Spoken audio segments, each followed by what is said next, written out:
abbracciamo la vita con amore, questa vita che ci scorre accanto, quando abbiamo tante cose da fare e tanti obblighi da adempiere.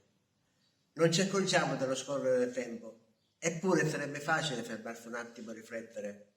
Manifestiamo il nostro amore alle persone che ci stanno accanto e la nostra passione per loro, per mia moglie, mio figlio, le persone a cui dedichiamo la nostra vita, il lavoro di ogni giorno.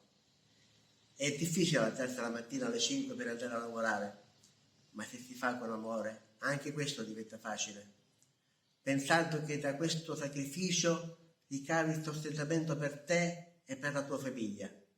Abbracciare la vita con amore e scegliere di abbracciare mio figlio quando è inquieto, per essergli vicino, per rincuorarlo.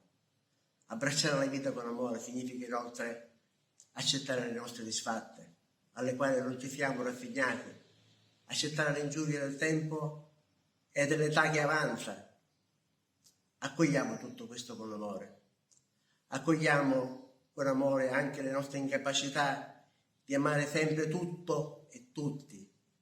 Abbracciare la vita con amore è in fondo fare il proprio dovere ogni giorno, come marito e padre, lavoratore e cittadino del mondo.